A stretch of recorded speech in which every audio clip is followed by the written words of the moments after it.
Hi guys, today I will be sharing my recipe for custard macapuno tart. For the ingredients we need, this is half a teaspoon of salt.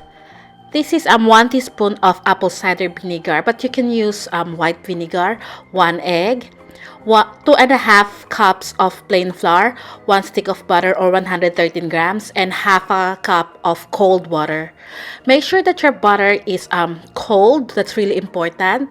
So first thing we're gonna do, if you don't have a food processor, you can use 2 knives to gently cut the butter. So I'm gonna combine the flour and the salt. And then I'm just gonna quickly pulse it. That's it.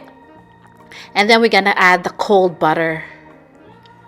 Butter must be really cold so our pastry will be flaky.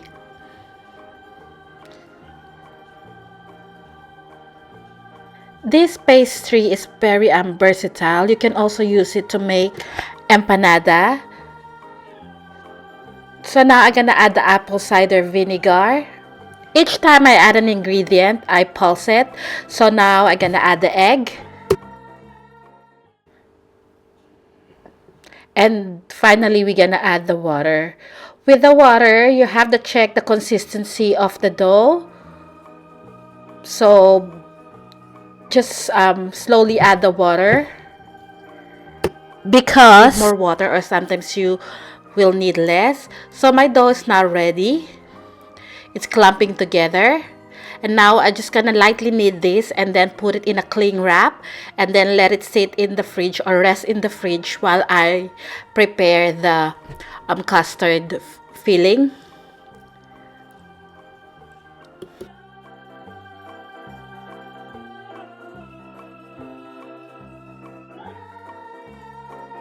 The egg yolks.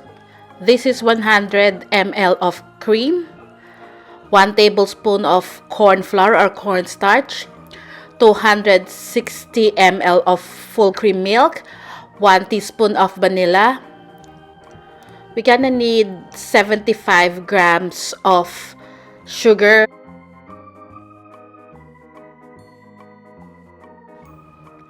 And this is 340 grams of macapuno or coconut sports. I use the whole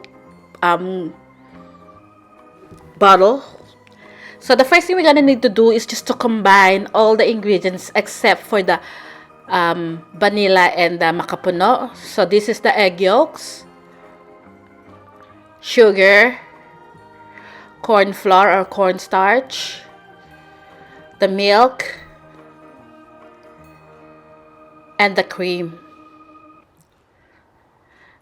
Give it a mix. And then we're gonna move on to the stove with the heat setting medium to low heat.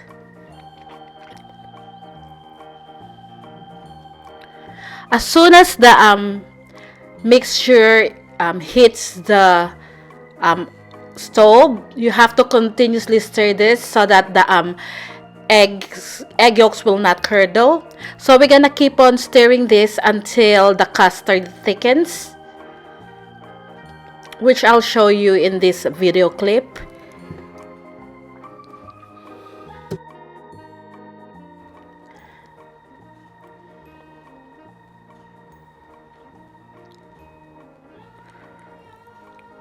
The custard is now slowly thickening.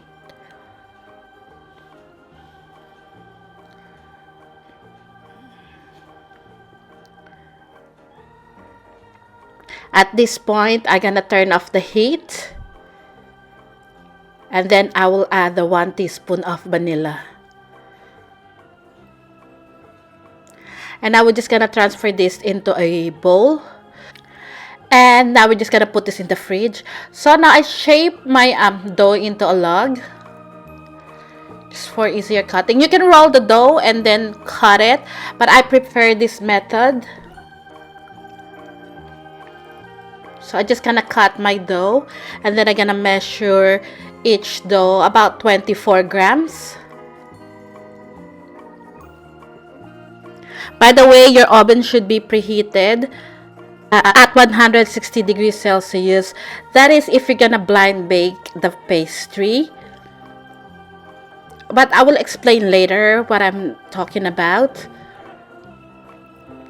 So now I'm gonna measure each one for about 24 grams. And then I just gonna gently push this towards my egg tart mold. If you don't have egg tart mold, you can use cupcake pan. That will work as well. So I'm gently pressing the dough towards the bottom and then onto the sides of my tart pan.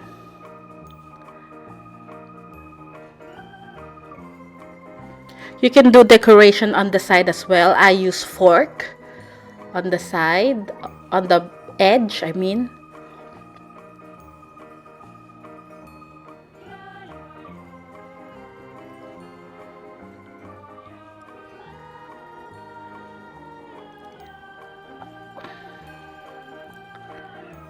Then using a fork, prick some hole at the bottom so the heat can escape. And then we're gonna blind bake this for 10 minutes.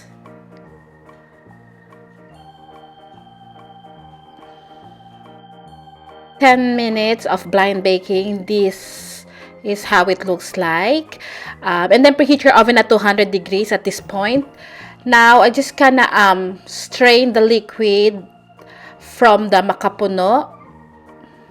Again, I use the whole bottle to make 20 custard macapuno.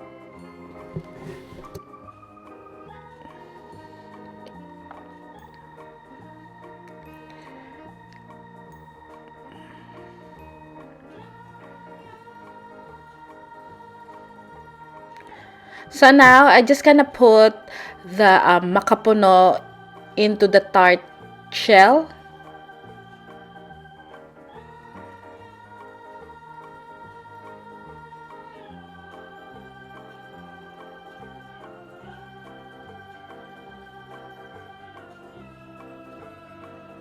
And now we're gonna add the custard filling, about 1 tablespoon.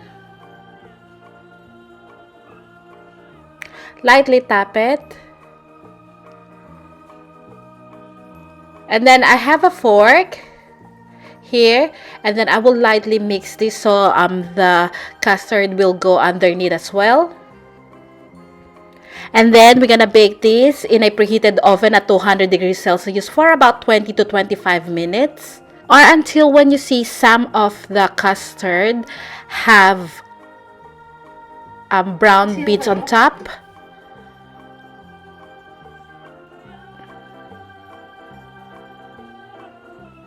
Just keep an eye on it so it doesn't burn.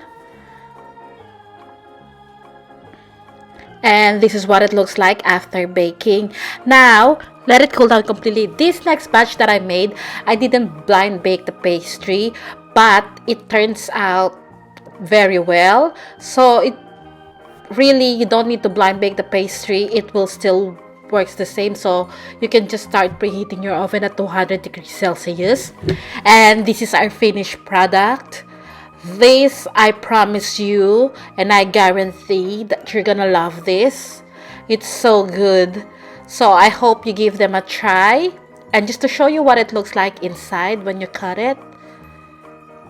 Again, thank you so much for watching. Please like the video if you enjoyed this tutorial, and I'll see you again next week. Bye!